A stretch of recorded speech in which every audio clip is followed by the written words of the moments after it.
Given likes and dislikes, Lauren and I, Ethan Caldwell, may be considered as a normal pair. Her hobbies and objectives are different from mine. She works on her craft and is running for the at-large city council seat while I golf and write short tales. Running for a municipal seat is supported largely by friends, relatives, and some dubious characters seeking an advantage, unlike competitions for state and national positions, which have budgets.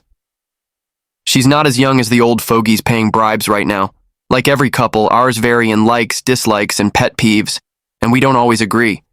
For instance, 11-year-old me was bitten by a stray dog while playing Little League baseball. My neck's hair still raises when I hear a dog growling nowadays. I thus dislike dogs, but Lauren loves them. While snakes and spiders don't bother me, wasps do. Lauren, on the other hand, despises snakes, spiders, and everything else that skitters about the floor. Want to hear someone behave as though the end of the world is upon us? Tell Lauren should a mouse or cockroach come across her way. I have something to do. Just discard it. What is never evident. Not any mocking about it either. Though we both adore cats, neither of us owns one. Our travel plans for business make it too difficult to feed and maintain. Perhaps our work-related travel will lighten someplace down the road. Who knew? Perhaps there will be a family in our future, but not until this election is over for sure. Either following the money or in accounting forensics. My archives abound in details on some of the worst offenders in life. They rob people who can afford to be duped of their money. For County General Hospital, Lauren performs PR. Their community outreach program's face has been hers. We have been known to travel to warm locations with beaches since we are not tied down. Usually we stay in all-inclusive resorts with an open bar. Their poor service helps you make that element of it work. Plan to have your order slow-walked back to you if you seem to be leaning the scales in your favor. Still, I've plastered more evenings than not. With Lauren, it's a sticking point. Her having a good time is hampered by my zonking. Whatever. After all, I'm there to get away from the demands of my work. We had a subdued meal at an elegant restaurant to honor Lauren's birthday. To get some adult fun quickly home, we passed on the liquors and after-dinner sweets. Lauren complimented me when she sensed that our week-long break from intimacy might be ending. Good to see you eager to go back on the saddle then. To maximize tonight's activities, I urged Lauren to take one of her ecstasy tablets. Lauren always picks up some ecstasy for her and some blue pills for me while she is in Mexico. Both quite improve our satisfaction. Lauren had that glitter in her eye and gave me a great smile as we hadn't experienced intimacy since coming home from our trip last weekend. I walked Lauren toward our bedroom down the corridor. Rose petals were strewn on the bed, a feather to tickle her with. She's rather sensitive and used our safe word to tell me to stop with the feather. She appears to like being left powerless. That most certainly will change tonight. Lauren went to the bedroom scanning. Oh goody, looks like tonight I will be getting a treat. Well, your birthday calls for me to act straightforward. Take the tablet and do what you need in the restroom. Right back will be my response. She actually skipped excitedly into the bathroom. I went to retrieve my bag of goodies from the garage. On the bed, Lauren was waiting for me, just smiling. She had nothing on. Turn over, said gently. My heart. Be still. Tonight something different. Turning over toward her stomach, she laughed. Taking the first soft-lined restraint, I carefully fastened her hands to the side bedposts. Usually I fastened them to the headboard's middle, but tonight was different. Her legs and arms would be totally stretched. Indeed, I came over some fascinating material. Let us know what you believe. Her wrists locked. I went to her ankles, locking one before rapidly latching the other. Tonight you are trying something different, she mocked. I have a few shocks for you. Our safe word is, just in case this small experiment turns off me. Our safe words were always light-hearted, something playful, either kitten or rainbow. She started to squirm, though, as I went for the gag and dropped it over her head. Ethan, just what are you doing? I leaned forward, my voice steady. Tonight, your safe word is overnight sensation. Her muscles tightened right away, her eyes wide. Not at all. Not at all. Let us turn back a little to last weekend. Aruba was the 4-day, 3-night vacation Lauren and I had scheduled. We showed up on Thursday mid-afternoon, and I drank far too much passing out soon after supper. I was chilly even before dinner the next day. Boy, was Saturday morning like heaven. I told Lauren that too. I no longer drink. I was in the doghouse. My apparently drunken behavior was destroying her holiday. Saying Lauren was angry would be a minimization. She grabbed her tote bag and headed down to the beach without even saying goodbye, instead of waiting for me. A minute later, I was out the door. I really didn't have to do anything to get ready. I saw Lauren in the packed elevator as the doors closed. The elevators aren't particularly efficient. She had been flirting with a man the first night, and what I actually observed was some guy offer her an envelope and peck on her cheek. I headed down the main level's flights of steps instead of waiting for the next elevator. Reading a note, Lauren was meandering slowly toward the beach exit. She crumpled the paper and dumped it in the trash can as she exited the building. I started a little dumpster diving as I got to the trash can. It would fundamentally alter my life. Lauren, you have been quite overnight phenomenon for the past 2 nights. The love was incredible. Giving you such thrill made me feel like a king. Too unfortunate he won be drinking today. We could have drugged his drink once more. Derek's will simply have to wait until we get back together in Sacramento. And the jerk dropped his phone number as well. Derek, friend, I will do all it takes to provide you an incredible experience you won't soon forget. My thoughts, gut and heart whirling, I sat on one of the seats and fumed that dishonest lady. My fury calmed to something less than raving crazy. Then I went to the front desk. Following a big monetary investment, the assistant manager reviewed the security footage to show me exactly what Lauren had been up to the past 2 nights. If I went to the police, he cautioned me, they wouldn't look at it. Their resort never experiences any adverse incidents. Lauren and I were seated at a big table with perhaps 12 individuals on the first night. I was downing the beverages and giving one of the solo women maybe too much attention. Not happy, Lauren started looking at Derek, the man by her side, I guess. Derek murmured something into her ear, evidently drunk. She grabbed my drink and gave it to him. Lauren was urging me to sip a minute later. 15 minutes later, Lauren and Derek were guiding me into our room. Derek left 6 hours later in early morning. Day 2 saw us seated on beach chairs while Lauren left to pick us up refills. She got our drinks and then met Derek. 15 minutes later, Lauren and Derek were guiding me into our room. About 8 hours later, Derek's companion left. Our trip was quite divisive in general. Though I wanted to kill her, it was not going to happen. Before I started anything, I needed a strategy. Sitting around airports on our return flights, I had plenty of time to consider a suitable retribution. Something creeped into my head and I grinned slyly, deviously. Turning now back to the evening. Though she wasn't my ex-wife yet, I now wouldn't mind an ex-wife developing feelings. If you're going to play about, show dignity by first divorcing. She will be filing for divorce after tonight. Just an estimate. Lauren had no more reasonable remarks when the ball gag locked in place. Lots of tears and incomprehensible sounds. Pulling from my bag of treats, I grabbed the Uranus silicone-based back lubrication. This is supposed to be excellent. All right, Lauren, we need something different. Panic struck after placing a few pillows under Lauren to raise her back. As I passed the lubrication across her rosebud, Lauren was fighting to break free. Her writhing about made it rather more interesting. Lauren turned her head, but tears and a wrinkled brow did not affect me. Time to start my scheme. Lauren, you seem to be enjoying this, but for your birthday I have even more surprises in store. Pulling a covered mason jar with numerous cicadas and as many silverfish bugs out of my shopping bag, making a great show of it, I showed Lauren the jar. The flaws were floating about randomly. I carried on since your spirit is jammed up your back, and I'm using these small folks to tidy the mess off of it. Lauren was flailing about testing the strength of her bonds and gurgling something. Might have even sounded something like overnight. My lesson in bullshit 101 carried on. Something Lauren should know about these flaws. They burrow into your skin and begin to deposit eggs once they find a warm, dark location. Just roughly 10 eggs a day, but they hatch pretty quickly. Of course, I'm going to cram about a dozen bugs up your rear so you do the arithmetic. Until you can poop them out, it is a lot of newborns per day. You will almost instantly feel them flowing about. Even among medical experts, the eggs are difficult to spot. Absolute fear had entered the scene. Tough for Lauren to see now, I took one of the dark pillowcases off a cushion and covered her head.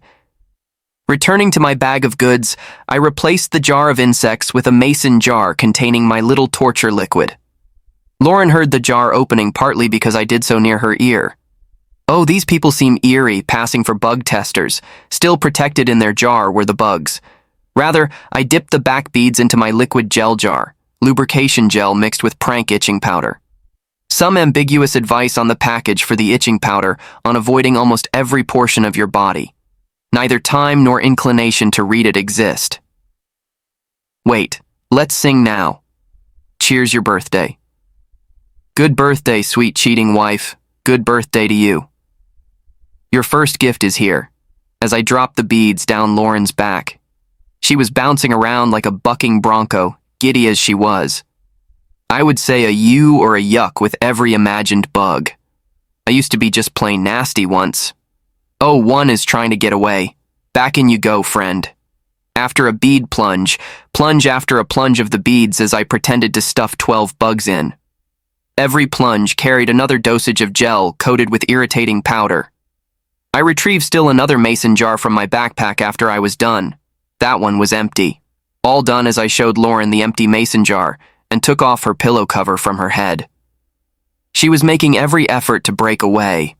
Should this not be sufficient, I grabbed the feather and spent some minutes running it underarms and down her feet.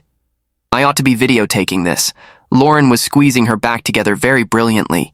I believe I just pushed her over the top, a little feather motion on her rosebud. In my lifetime, I have never seen a look so hate-filled with tears.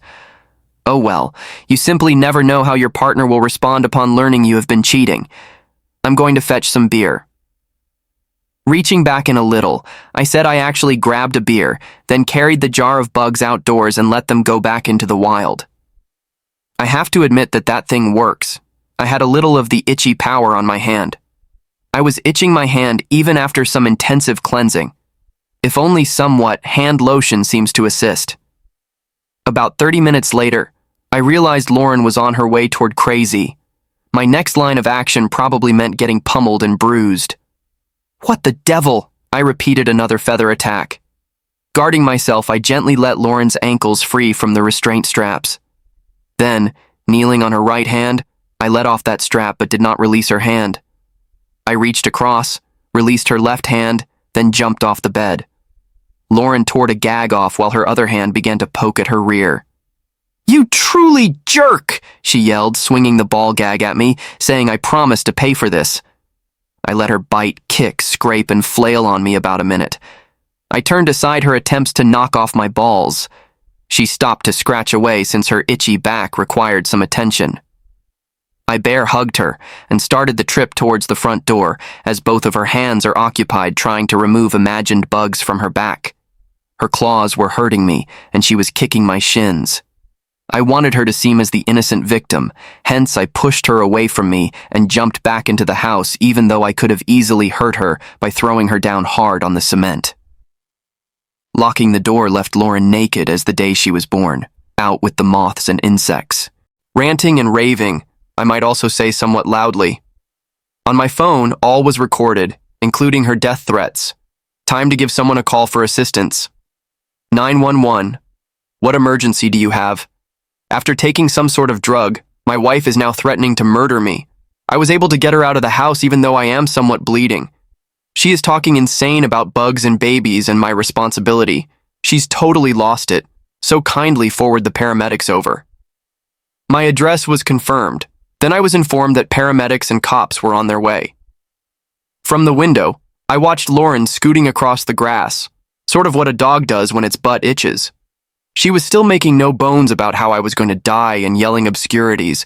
She was now too itching her arms and legs. A few of our neighbors were enjoying the performance. The red and blue lights drew out the deaf neighbors by bouncing off of the nearby homes. All were appreciatively viewing Lauren in all her magnificence. She was tased after she refused to remain still as directed by the police. Once frozen, they slammed the cuffs on. Of course, that kept Lauren from rubbing her itch. Not knowing what kind of psychedelic Lauren had taken, the paramedics advised against sedating her. Tucked to a gurney with her hands and feet under control, Lauren was sharing all about her ordeal. My spouse stashed bugs up my back and tied me down. They are making babies. They are crawling among other things. I feel them.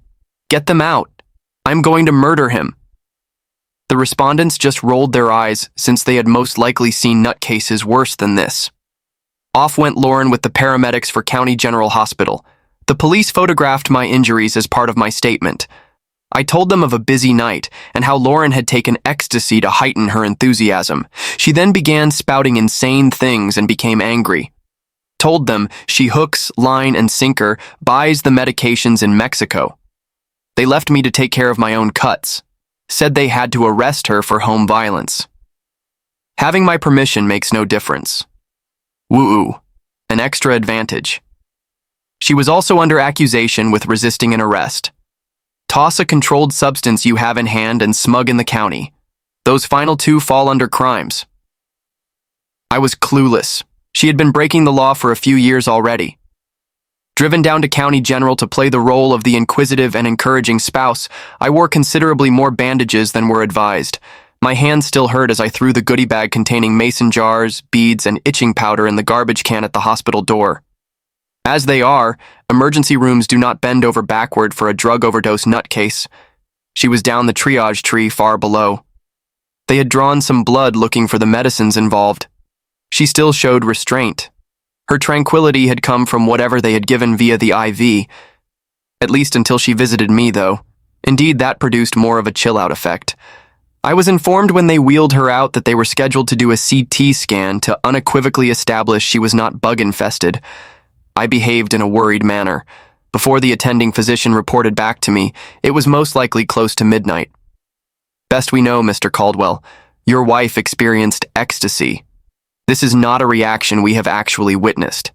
We performed a CT scan when the enema yielded no foreign items and found absolutely nothing unusual in her colon or rectum. She back there scratched herself really seriously. We still keep her restrained as every time we release a hand, she starts scratching herself once more. She is con-derricked. She can still feel bugs crawling about and making kids even after showing her the data. Her stay will be overnight for observation. She is now asleep. Maybe she will return to normal as the bliss fades. She still makes threats to kill me. That is more than a little annoying for me, I asked, as one may anticipate. Indeed, we have notes entered into her charts. As I mentioned, this is the kind of reaction we have never seen from ecstasy. I regret it. I went back into her room, shrugged my shoulders, and kissed her sleeping forehead. All for entertainment value. Although municipal council candidates usually receive little media attention, they did shine on this continuing farce. Someone had to have made that anonymous tip line call before heading to the hospital. City council candidate accused of domestic abuse and resisting arrest. Suspected illegal drug overdose implicated. Overnight psychiatric evaluation held. My video, the paramedics, hospitals, proof, all pointed toward a slam dunk to get a restraining order keeping Lauren 500 feet away from me. I put delayed requesting a divorce, waiting to see how things turned out. Her crazy estimate is that she will begin the procedures. When Lauren's parents visited her the next morning, the death threats, shouting, and raving hadn't stopped. I briefed them on her arrest and the restraining order. They stated she was still hooked to her bed and understood. Usually released the next day, overdose victims kept Lauren 2 more nights, as she had a strange story about bugs and infants and was always itching to scratch. I suppose it took that long for the irritating concoction to pass through. Lauren showed up before a court. The drug smuggling accusations put bail expensive, but her parents helped her get out. Not surprisingly, the next day I was handed divorce paperwork. The press obviously had nothing else to do, hence they sought for a statement from me. I naturally wore far too many bandages. Could you kindly let us know about the incidents before the arrest of your wife? Lauren loves a little playful restraint, so after an intimate time, I started teasing her with a feather. She lost all control right away. She screamed and bit and kicked me the instant I released her. I even urged the authorities not to file charges for domestic violence, but obviously it was not my decision. Nothing else to say. Too much material? You have to enjoy stories with filthy laundry. Lauren showed in to get some of her stuff accompanied by the sheriff. Since everything else was subject to an asset split agreement in the divorce, my lawyer was only letting her take her clothes. Lauren seemed to want to say and do horrible things, but all she could do was give me a really nasty look while the sheriff watched her every motion. She nearly lost it when I acted as though I was scratching my butt. Lauren came short in the election. Press followed her regarding her mental breakdown and love life. She is probably having the shark circling once more. Her personal life became a popular issue, and she started to get unwelcome interest. She was therefore sent to a desk job in the hospital. Although they couldn't terminate her directly, they no longer wanted her to represent their university publicly. Knowing Lauren intended to provide me an amazing experience, I grabbed a job abroad as soon as I could get one. Not a cause for tempting the gods of retribution. It also kept me from asking questions when a Sacramento man called Derek had his bank and investment accounts drained, said was over $250,000. I appreciate the phone number Derek sent. Those con artists are eager to work on a freelancing basis. I did send him a greeting card, expensive price to pay for an Aruba overnight sensation. Lauren entered a not guilty plea to the domestic abuse allegation after a psychiatric assessment revealed she fit to stand trial. They withdrew the case for a resisting arrest. She begged down the drug smuggling accusations, but she was now a convicted criminal. That deal must have been influenced by your ignorance of the law breaking involved. 60 days behind jail and plenty of community service. Lauren merely wanted to know whether someday you would have to tell me how you did it in our Zoom-required divorce final meeting. Really? Not even sorry for ruining our marriage? I asked, and am happy to be free of you. You constitute a disgrace. Tell me about the mistakes, she said. There were not any flaws. I did only tickle you. You will have to explain your behavior. Just divorce instead of destroying your wedding vows. Tell me, please, she begged. There were bugs, and that marked the end of our marriage. I intend no return to the States. You would agree absolutely if you could have seen the look in Lauren's eyes. She has a bug right back, I believe. I'm dating once more with little desire for a committed commitment. Commitments seem to contain flaws that require correction. All okay. I'll stop using the bug references now. I do wonder whether Lauren believes the kids are hatching when she develops back itches, and today's narrative has come to an end. Was it what you anticipated, or did it veer from what you would have expected? Your opinions would be interesting. Share them in the space provided for comments below to start a discussion. Make sure you press the like button if this tale kept you interested. And now is the ideal opportunity to become part of our community, whether you recently moved here or have not yet subscribed. Every day I bring you fresh, gripping stories. Click that subscription button and put on notifications to ensure you never miss out. I appreciate you watching. Next one, I'll see you.